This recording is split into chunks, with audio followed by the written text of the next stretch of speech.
Сегодня у нас в гостях адвокат, заместитель мэра Ашдода Эли Нахт. Эли, здравствуйте. Добрый вечер. Аудитор, финансовый консультант Юлия Леви. Юлия, шалом. Добрый вечер. Общественный деятель, член партии Мерец, председатель партии «Демократическая хартия». Хартия, уже не председатель. Бывший председатель. Доктор Алла Шаинская у нас в гостях. Доктор Шаинская, здравствуйте. Здравствуйте. Общественный деятель Аркадий Мутер. Аркадий, здравствуйте. Добрый вечер. Итак, на повестке дня сегодня много политики. Партия Авода сегодня выбирает лидера. Я скажу по секрету, скорее всего, это будет все-таки Мирав Михаэли. Шансы у Ирана Хармони, мне кажется, очень маленькие. Впервые нам говорят за 15 лет, партия Авода вновь избирает своего лидера. Революция. Партия Авода верит, я так понимаю, на своего лидера Мирав Михаэли. Все министры, все депутаты почти что поддерживают именно ее кандидатуру. Как так получилось, Эли Нахт, пожалуйста? Ну, это действительно феномен, потому что, во-первых, мы знаем, как работает партия Авода из прошлого. Она очень быстро меняет своих глав. И в том числе Мирав Михаэли, с которой, скажем так, мои с ней разногласия, очень велики в идеологическом плане. И тем не менее она получила эту партию год назад, 0,3% поддержки. Буквально нужно было хоронить эту партию, и все готовы были ее уже хоронить. Она буквально, скажем так, воскресла и из пепла, и действительно реабилитировала. Внутри партии очень довольны. За счет чего? За счет женского голоса, что она говорит о феминизме, говорит в женском роде, на иврите, кстати говоря, так или иначе. Или почему? То есть, потому что идеология Аводы осталась, классическая такая, традиционная, социалистическая, партия труда. Во-первых, я думаю, опять же, несмотря на то, что мне трудно говорить то, что я говорю, но она очень харизматичный человек, все-таки очень красочный, очень все-таки не тот серый политик, обычно, который мы привыкли видеть, или как он обычно выглядит. И поэтому, я думаю, это оппонировало очень многим избирателям. Это было что-то свежее, что-то новое. И факт в том, что она сумела в том числе в этом правительстве получить 3 министерственных поста и председатель комиссии. С той или иной критики внутри ее партии довольны тем, как она, скажем так, работала, как она могла удержать свою партию, в отличие от других председателей партии, не будем, не дай бог, показывать пальцами. И поэтому, в том числе в этом, скажем так, праймерисе, да, все депутаты, все министры ее партии, вся фракция как едино подписали о ее поддержке. Это действительно большой феномен. Еще раз, сам тот факт, что она сумела вот так вот объединить вокруг себя свою партию, это очень, очень много чего стоит. И я думаю, что результат говорит сам по себе. Никто не может на сегодняшний момент, находясь на посту председателя партии, сделать больше, чем, скорее всего, сделала она, потому что если посмотреть на ее маленькую сестричку, как партия Мерец, да, сегодня, которая, многие скажут о том, что там невелика идеологическое различие, да, результаты сегодня там, где она находится в своем как говорится, скажем, там, электоральной популярности, да, она еле-еле и вообще говорят, что не проходит свой электоральный барьер. Спасибо большое, Эли Нахт. Поговорили об Аводе. 105 дней до выборов, предвыборная ситуация. Хватит об Аводе. Несмотря на то, что выборы, кстати, завершились они сейчас. В 8 часов станет известно результат. Но я предполагаю, что это Мирав Михаэли. Ни у кого нет сомнений. Иран Хармони, кстати говоря, был в этой студии буквально неделю назад. Рассказывал о том, что он хотел бы стать лидером Аводы. Хотя он сам сказал, что он не будет лидером Аводы. Даже если он изберется, он вокруг найдет представителя извне. Мерец, на самом деле, Авода говорит, Мирав Михаэли, никаких соединений с Мерец. В Мерец тоже распадается партия, распалась практически, потому что Ницан Оровец ушел, Тамар Занберг ушла вообще из политики, Яир Гулан, абсолютно не мерецовский, классический такой персонаж, идет на лидера партии, и завтра безвыходная ситуация, Исави Фридж тоже ушел, завтра Зава Гальон, русскоязычная немножко, скажем так, правильно же она говорит по-русски? Да. Плохо, но говорит, возвращается Понимаю. в большую политику, когда совсем недавно электорат Мерца ее, на самом деле, и изгнал, вынудил уволиться, а сейчас он говорит, только она спасет партию. Что Нет, это не совсем так. Во-первых, я хочу отреагировать на то, что я услышала сейчас. Дело в том, что Мерец, вы знаете, это партия, которая всегда гевалт перед выборами.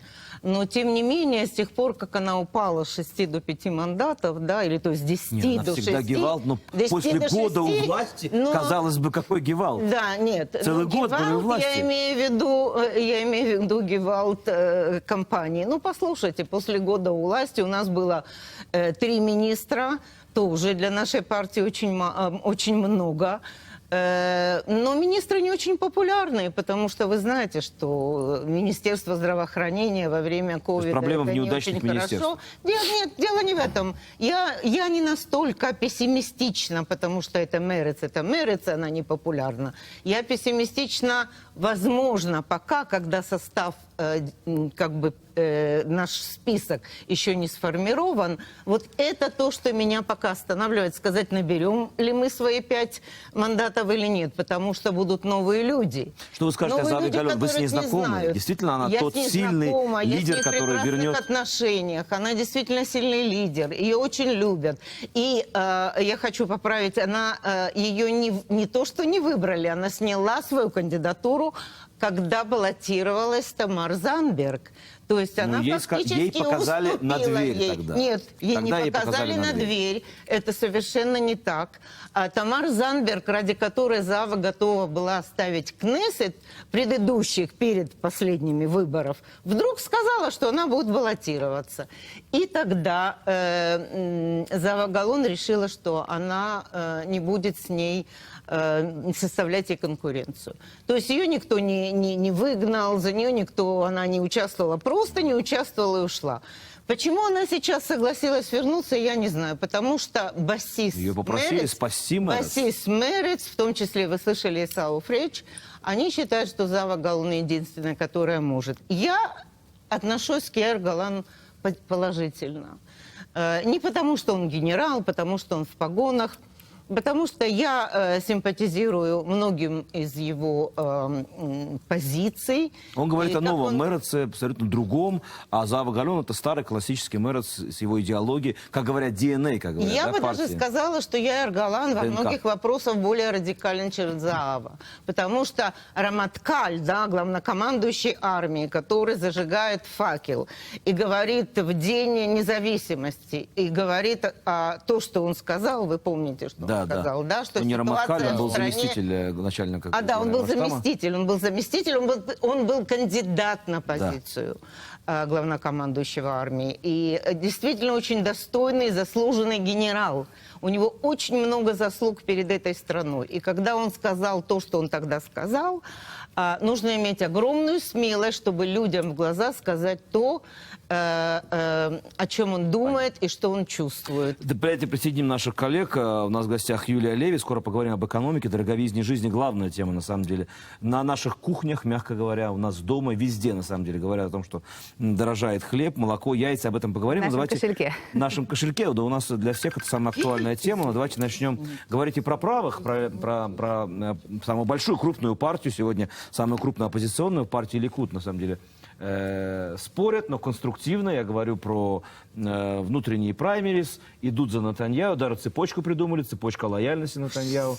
Вешают ее, кто хочет сегодня. Гордятся этим, на самом деле. Что вы скажете по поводу Ликуда сегодня? Что происходит там? Вы, как член партии Зеут, которая присоединилась к Ликуду, вы не хотите об этом говорить, да? Я могу обо всем говорить. Партии зовут на сегодняшний день нету. В свое время никто никому не присоединялся. Был технический блок, чтобы сохранить правые голоса. Это было на вторых выборах. Давайте раз навсегда покончим с Фейгелин этим. идет на... Фейгелин вернулся в Ликуд и, так сказать, сегодня баллотируется на праймерис. Что сопережает сегодня правый лагерь? Давайте об этом говорить. Потому что Бен-Гвир тоже разъединяется. Я хочу, чтобы вы прокомментировали. Я с удовольствием все, что прокомментирую. происходит А в я этом могу лагере. отнестись к предыдущей теме, Конечно, с вашего конечно, позволения. пожалуйста. Для меня мы говорим сейчас о выборах и в Аваде, и в Мереце. Да.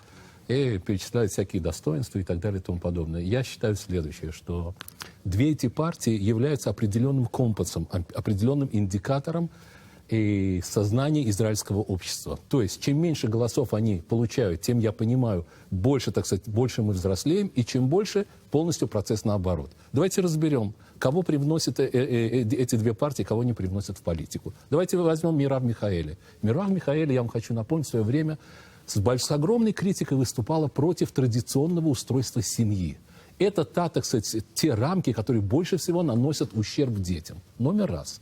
Мераб Михаэли выступала, была рьяной, так сказать, поборницей прав женщин. Все нормально, я тоже за права женщин. Но она выступала, вы помните, как она выступала против суррогатного материнства? Между тем, так сказать, когда дело подошло... Изменила своим принципам. Мягко говоря, изменила своим принципам. я и этого т.д. не и т.п. помню, поэтому ничего Сегодня не могу сказать. центральные точки, которые, так сказать, из-за которых Разве мы в сегодня политике идем это на важно выборы... говорить одно, а потом изменять Я свое мнение? понимаю, что мы пришли к такому положению, что А сегодня это штанец стало... у нас это был не Шалом важно. Акшава, потом чем секундочку. закончилось в И Ликуде. поэтому, учитывая следующие вещи, что сегодня на этом столе лежат такие центральные точки, и мы идем на выборы именно из-за них, как то национальный характер государства, иначе мы просто перестанем существовать, раз, отношение к системам правосудия, антиправосудия, два, безопасность, три, воспитание, четыре, и экономика, можно даже, так сказать, Вы говорите продвинуть об ее на идеологии больше. правого лагеря? Мы говорим о от идеологии Дженни Ликуда еврейского государства. Или ваша личная? О главных темах. Теперь давайте посмотрим, как вот эти люди, которых продвигает Мерец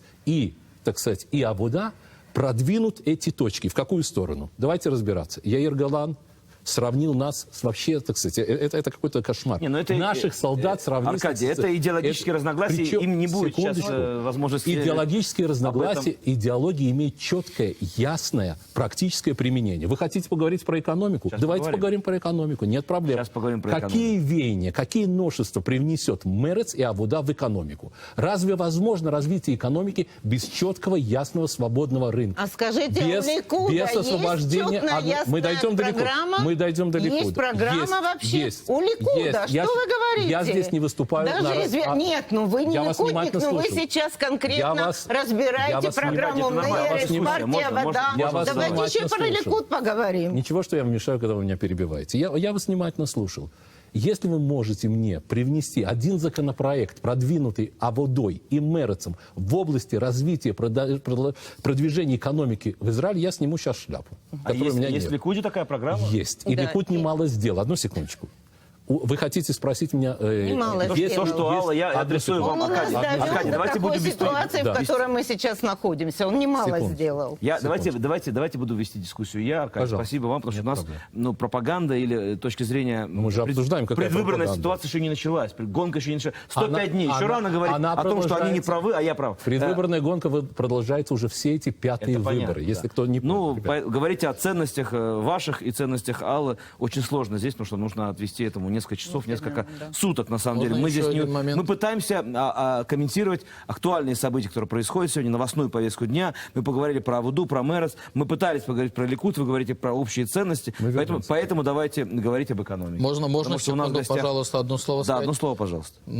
То, что публикует 12-й канал, что Мераб Михаэли избралась на главу партии. 80% она получила, только что, вот результаты, вы правы. Мераб Михаэли вернулась на пост лидера, кстати, 15 лет после того. По-моему, никогда такого не было в партии Авода. Поздравляем, Мераб Михаэли, она тоже была в нашей Результатом, просто нужно понять эту историю, результатом, просто если уже мы про макрополитику, а не про личности и так далее, в том, что с чем и шла Мераб Михаэли, с тем, что партия Авода не будет объединяться с партией Мерец, что они будут идти отдельно, у них есть своя, скажем так, идеология, своя линия Ну, партии. вы сами понимаете, что не окончательное решение, все может измениться так или иначе. Я не верю, что они сольются при Мераб Михаэли. Кстати, мнение Рана Хермони, да, было о том именно о объединении. И сам тот факт, что Мераб Михаэли выиграла в таком подавляющем большинстве, показывает о том, что как минимум там 36 тысяч Верит в свои силы. членов партии хотят, как говорится, чтобы они были все-таки Ну, в они отдельном могут не порядке. слиться, но могут одним блоком идти. Спасибо большое. Вопрос, Юлия Леви когда у нас в гостях. сливаться, Давайте иногда говорить. сливание идет после выборов. Это тоже очень Вы интересно. хотите прокомментировать Аводу, Мерец, Ликуд, или давайте поговорим об экономике? Давайте об экономике. Давайте об экономике. Дороговизна жизни станет точно центральной повесткой дня всех партий. Об этом все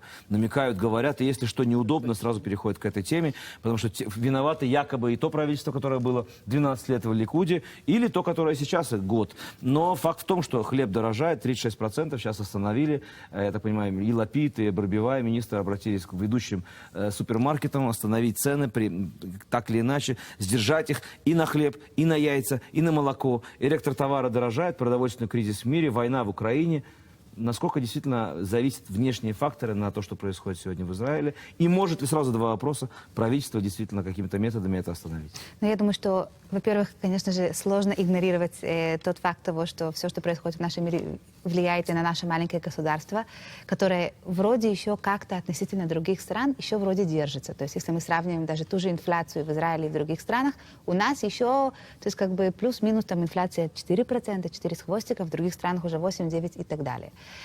Когда мы говорим, а что будет дальше и как с этим справляться, то, конечно же, тут требуется правильное вмешательство и требуется сделать правильные шаги. Потому что если мы будем ждать слишком долго или делать потом какие-то ошибки, то, конечно же, очень будет много лишних дров нарублено. Теперь, какие, на самом деле, по моему мнению, следует делать шаги? Ну, вы правильно упомянули то, что большинство как бы, цен, которые повышаются, это прежде всего все, что связано с питанием и с энергией. Теперь, я хочу вернуться к тому факту, который очень часто забывается, что если мы подумаем, какие колесики двигают нашу экономику, это, конечно же, частные бизнесы. Это тот сектор, который на самом деле создает места работ, который берет кредиты, который покупает какие-то машины, который что-то развивает, кого-то, так сказать, берет на работу и помогает, так сказать, экономике двигаться. И если я как бы думаю о том, что произойдет с этим сектором, если наше правительство немедленно не вмешается, чтобы защитить именно этот сектор, который еле-еле выкарабкался из обращается короны. к розничным компаниям. Они говорят, все дорожает, топливо дорожает, поэтому мы вынуждены повысить цены. Что вы будете? Субсидировать нам очень дорого стоит. Что можно сделать с этой точки зрения? Тут, вы знаете, когда говорят о шагах, которые надо предпринять именно в этой ситуации, то неважно, какие шаги будут предприняты, какие-то деньги надо будет выложить. Да, то есть как бы по-любому ресурсы будут выходить. Чуть поменьше, чуть побольше, но как бы наш опыт показывает, что когда надо, деньги всегда находятся. Будь то коронавирус, который вдруг на нас нагрянул, и вот у нас оказались свободные миллионы. Все дело в приоритетах. Деньги есть. Или когда у нас вдруг там кто-то там что-то не поделил в политике, и вдруг мы идем на очередные выборы, которые стоят миллиарды шекелей, которые могли с легкостью были... Здесь уже одно другого Я просто говорю о том, что когда это очень важно нашему правительству, нашему, так сказать, национальному приоритету, то деньги находятся. Поэтому я считаю, Юля, с что вами не именно... согласен на Ренат, пожалуйста. Я очень рада... Я хочу именно как дискуссию. Я лично, скажем так, придерживаюсь больше капиталистической точки зрения, да, и то, что деньги есть, не значит, что их нужно тратить. У меня тоже дома есть, скажем, деньги. Это не значит, что я их должен тратить. Еще раз, моя жена, которая вкладывает деньги в обувь, например, это не вкладовложение. Поэтому не любые деньги, которые мы вкладываем, это, как говорится, вкладываем. Простит меня моя жена. Но дело не в этом. Дело в том, что в моем понимании у нас есть несколько проблем. Они связаны совершенно даже не с денежным вопросом. Они связаны с эффективностью нашего рынка. Они связаны с бюрократией. Они связаны с повышением конкуренции. Они связаны с тем, что на сегодняшний момент защищают какие-то рыночные отрасли лоббирования. То есть вы говорите о монополии, неправильные приоритеты, которые толкают. Торговых супермаркетов, их владельцев, о том, чтобы оставить их рынок закрытым, без конкуренции. В Израиле более 100 монополий, которые на самом деле... Во-первых, это рыночные сети. Это очень много. Бороться в этом правительстве, и насколько я понимаю... Вы правы, только я дайте договорю, а вы потом скажете то, что вот пытались. Еще раз. Рыночные сети работают в конкуренции. Их есть несколько сетей, и они между собой конкурируют. Сказать, что есть какой-то монополий между, там, не знаю, Рами Леви, Мега Баир или там Суперсаль, не знаю, кого там еще не упомянул, да, и что они между собой договариваются, я думаю, нет. Они договариваются. Еще раз, секундочку, я там не был. Но, тем не менее, есть, как говорится, конкуренция. Проблема находится в том, что некоторые продукты не приходят на наши полки. Из некоторых стран, многие как говорится, очень многие, именно так. Разновидность. Мы заходим в те же самые супермаркеты, одни и те же продукты. И те же самые молочные, и те же самые проблемы. Более того, что те же продукты в других странах стоят намного меньше, несмотря на то, что они производятся в Израиле. Поэтому наши продукты, даже наши. Почему это не меняется? Боятся этих владельцев? Поэтому я вот только хочу, как говорится, уточнить то, что я хотел сказать. Вопрос даже не в денег вложения.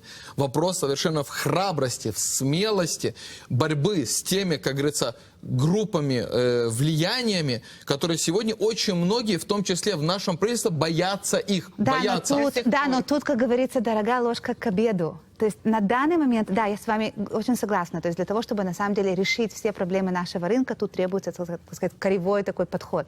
Но у нас на данный момент есть такая, сказать, сложная ситуация, которую надо разрешать сегодня. Мы говорим о том, что многие промышленники еще не поднимают свои цены, несмотря на то, что они сами уже переплачивают намного больше за ту же энергию, которую они покупали Почему до того. они не поднимают? Дороже. Потому что они немножко боятся еще, как бы, так сказать, реакции рынка. Общественность. Поэтому на данный момент они еще, так сказать, Но они это- еще но этого это не правильно. делают. Друзья, у но нас это, сейчас- до этого дойдет, Но и тогда... вы правы, но это сдерживающие силы рынка. И Которые это хорошо, временные, что они... да, но Еще они раз, вы временные. правы. И И то поэтому нужно решать вопрос. Я сейчас ехал, я извиняюсь, ехал сейчас в машине, и я слушал Арье Дерри по телефону, который гордится. Знаете, чем он гордится? Он гордится тем, что совершенно недавно он взял 750 миллионов шекелей с казны и раздавал карточки, которые назывались карточки Да, Арье это Дерри, да. бедным и Спасибо. несчастным. Это Да. не решение вопроса. Извините, Алла, спасибо большое. У нас есть свои коммерческие интересы. Называется она рекламная пауза. Выхода у нас точно нет. Будем смотреть вместе рекламу. Всего 1,5 минуты. Вернемся в студию и продолжим. Оставайтесь с нами.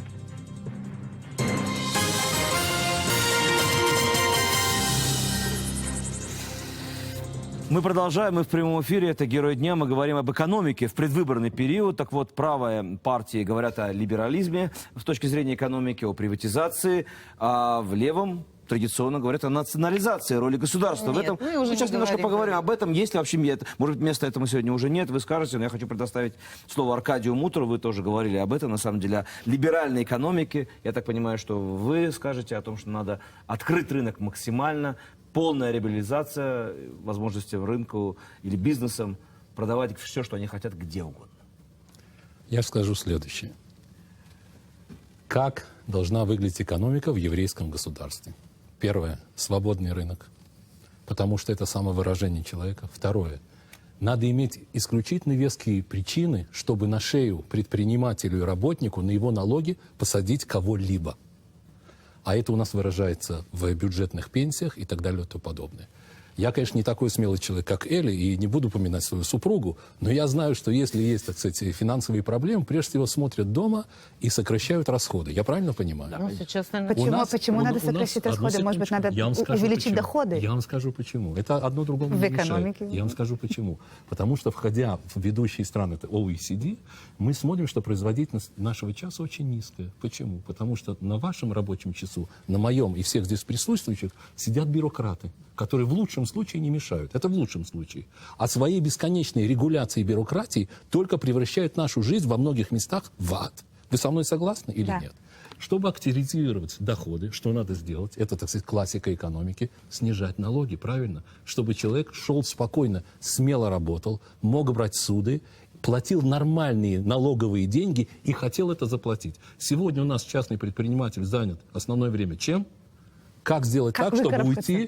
чтобы уйти от налогов. И человека можно понять, когда он смотрит на параллельную планету, которая существует в государстве Израиль, которая называется госсектор, который вот все вот эти перипетии, которые происходят сегодня на рынке, он почти не чувствует, как это влияет на него. даже корону. Это и есть еврейская ценность. Вы все время меня пытаетесь, так сказать, говорите, что я все время давлю на ценности. А это и есть ценность. А без ценности мы ничего сделать не сможем. И поэтому надо освободить бюрократию, так сказать, сказать бюрократам Но это то, спасибо что большое. пыталось сделать и это правительство, если я не ошибаюсь. кто из них? Программа Но она не закончила, да. Друзья мои, бюрократии, регуляции, контроля. Кто-то заговорил о бюджетных, о миллиардных, о миллиарде бюджетных Действительно, пенсий. план Упразднение Сингапура... бюрократии полное, это же Сингапур хаос. остался в План- Сингапуре. Не, Оставьте план Сингапур. Сингапура... Да, но он работает. секунду. И он, кстати, пришел план из Бен-Гуриона, он Нафтали вывел Беннета- моментов. Секунду, Было- 3 секунды. Во-первых, это впервые за очень долгие годы. Вот меня тут поправят все знатоки, которые за столом, которые действительно какая-то партия взяла как свой флаг экономические вопросы.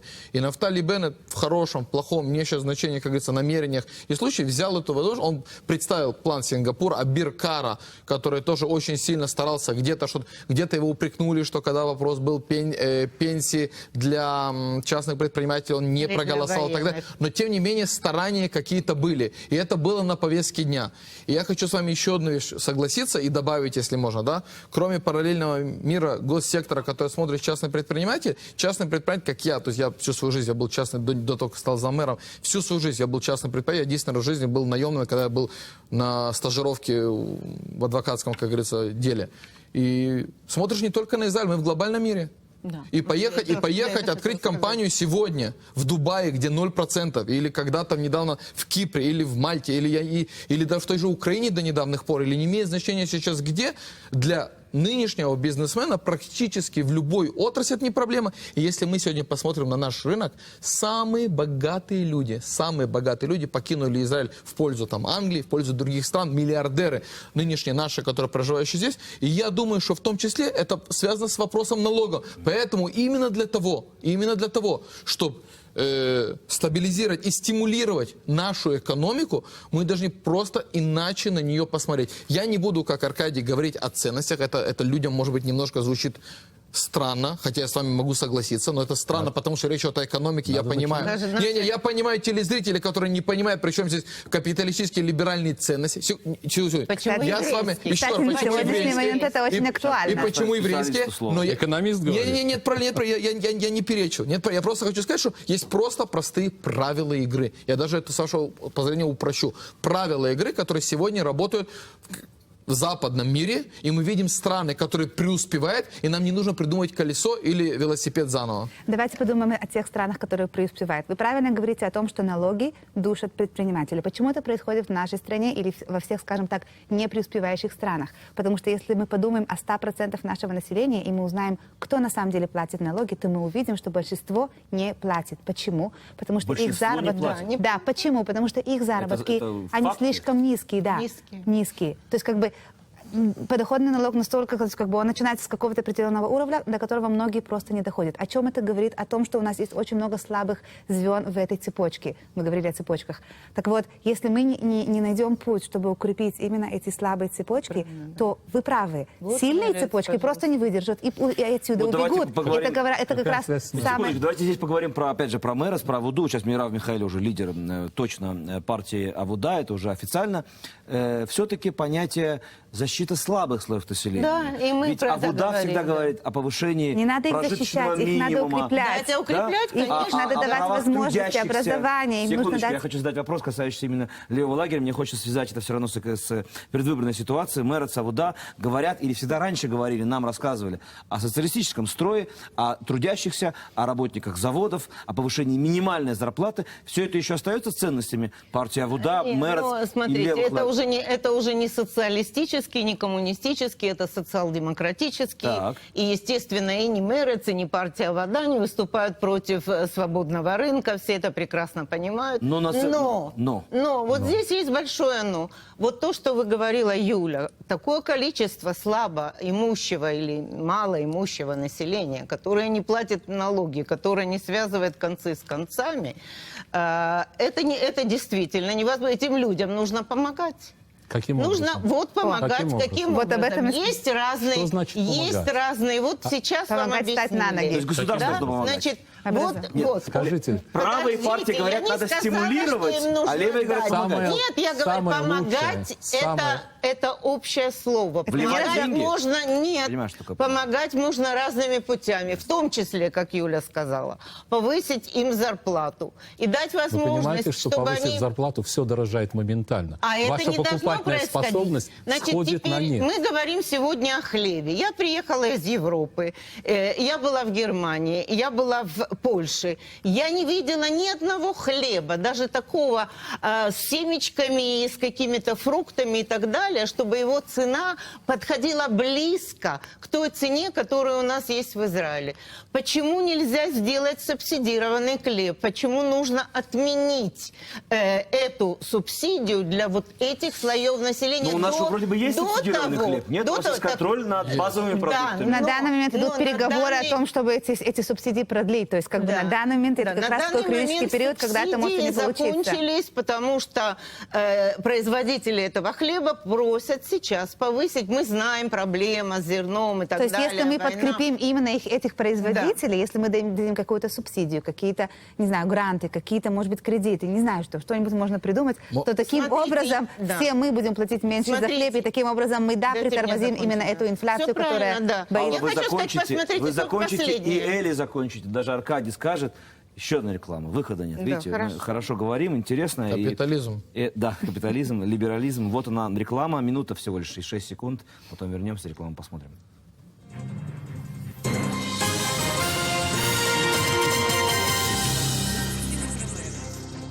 Мы продолжаем, мы говорим об экономике, говорим о выборах. Доктор Алла Шаинская не закончила свою мысль. Да, я только хочу закончить примером. Я не могу сказать, что я вот поддерживаю абсолютно все, что происходит в партии Мереца, тем более в партии Вода. Например, категорическое блокирование партии Водой, частично Мерец, для открытия рынка для сельскохозяйственной продукции возмутило меня, как такого же потребителя, потому что вот здесь я могу согласиться с людьми, которые поддерживают либеральную экономику, потому что цены на фрукты просто зашкаливали. И причем это уже не первый год, это уже второй год или третий год, а в этом году это еще больше. То есть невозможно поддерживать, нужно находить.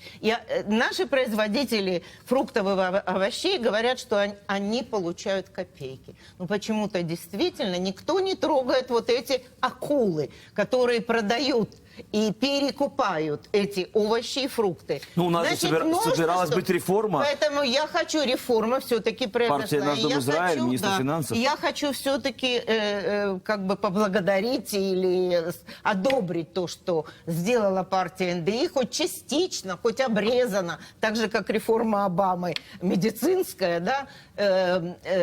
Но она до конца не реализуема, что-то но они вы... сделали, Понятно. что-то они Хотя бы сделали. Я думаю, что то, что мы о нем говорим, там помощь или, как было сказано Юлией, усилить слабые социоэкономические слои населения, в моем понимании, как я это вижу. У нашего правительства всегда была точка зрения, которая выражалась своим, скажем так, законодательством и своими действиями. В какой-то момент когда-то было поощрение по количеству детей в семье. Сколько было детей, и чем было больше, тем больше эти семьи получали. И это было ясно, чья это была политика, и кто ее пробивал в свое время. Это среди религиозных партий.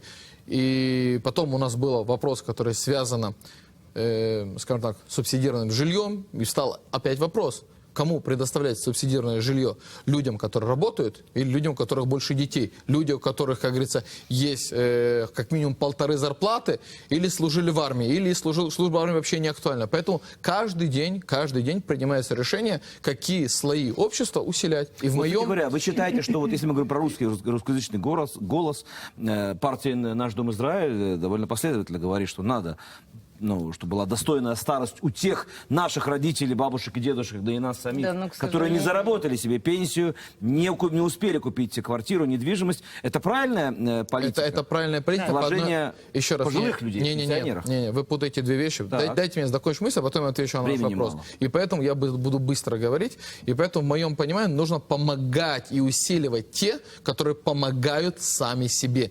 Если пара действительно выходит на работу и работает, и муж и жена, и они совместными усилиями, у них не получается достигнуть до какого-то уровня, мы должны помочь. Как это можно достигнуть? То есть сделать им субсидирование учебы, сделать им субсидирование жилья. Стимулировать, не давать деньги, раздавать деньги, именно так. И увеличивать. Но стимулировать не те, у которых рожают просто детей, потому что они хотят их рожать, а нету на каких финансах их воспитывать, а те люди, которые помогают себе, которые выходят на учебы, которые посылают своих детей в университет, которые посылают своих детей в армию, которые выходят на работу, и всех этих людей им давать. То есть не просто в общем лишь бы давать всем, как мы привыкли, а выборочно, это первое. А по поводу пенсии, очень быстро. В моем понимании, когда был глава штаба Моше Кахлона, я с ним сидел, и я ему это объяснял. Он, к сожалению, меня не понял. Я объяснял, есть люди, которые хотели бы заработать... Он не хотел классифицировать именно русскоязычных. Именно так. А в конце помог именно эфиопам. И хотя, несмотря на то, что я ему сказал, это была совершенно глупость. Но суть, есть скажем так, два сектора или две группы населения. Одна группа, которая могла помочь себе, но не помогла. И я сейчас не говорю, что они плохие, или они ленивые, или так далее. Может, они действительно мало зарабатывали, у них не выходит, но они хотя бы гипотетически могли выйти на работу и накопить на пенсию, и накопить на квартиру. У них была такая возможность. Или те, которые приехали сюда, и сколько бы они ни пытались, и как бы они ни хотели, у них просто не было той возможности накопить на пенсию. Мы должны помочь тем, которые сами просто никак не могли бы, как У нас остается, к нам едет ЗФЛ, министр строительства, мы должны ему тоже оставить немножко времени, поэтому я даю вам, пожалуйста, минуту, и вам минуту, и заканчиваем. Или что хотите, то и говорите. Мы говорим о экономике, конечно, но... Вы помните, еще Смит вам говорил о той вещи, так сказать, что рынок умеет сам себя регулировать. Само понятие субсидии, оно исключительно опасно для экономики. Оно бывает спасительным, бывает, так сказать, и помогает в определенные моменты. В двух случаях. Оно направлено на краткосрочный какой-то срок в определенную отрасль номер раз, или каким-то конкретным людям. Не общее субсидирование цен хлеба или еще чего-то, а именно конкретным людям. Конкретным людям. И я возвращаюсь к следующему. И опять же мы возвращаемся к будущим, так сказать, выборам. Кто будет бороться с профсоюзами, которые являются одним из величайших просто стоперов израильской экономики? Посмотрите, что творится в определенных портах, например. Скажите, вот Яфа бен Давид, допустим, была экономика, забастовка учителей.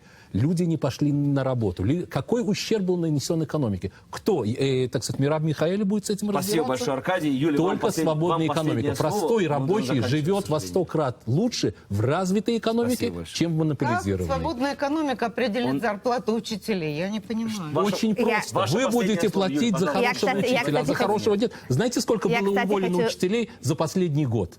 Среди десятки Очень тысяч интересная учителей. беседа, но выхода 3 нет, человека. времени нет. 3 человека. Вы забираете время Юлии. Я- Будьте Пожалуйста, я добры. вам разрешаю. Я считаю, что если мы говорим на самом деле об экономике, я очень поддерживаю то, что сказал Эли. Я хочу только добавить то, что мы должны поддерживать именно образование, именно молодежь, именно детей, которые сейчас остались без учителей, как вы говорите. И я считаю, что это единственный тот фактор, важный фактор, который мы еще сегодня не озвучили. Спасибо вам большое. Аудитор, финансовый консультант Юлия Леви, адвокат, заместитель мэра Ашдода Эли Нахт, общественный деятель, член партии Мэрц доктор Алла Шаинская и общественный деятель Аркадий Мутр. Большое спасибо за участие в нашей программе. Спасибо.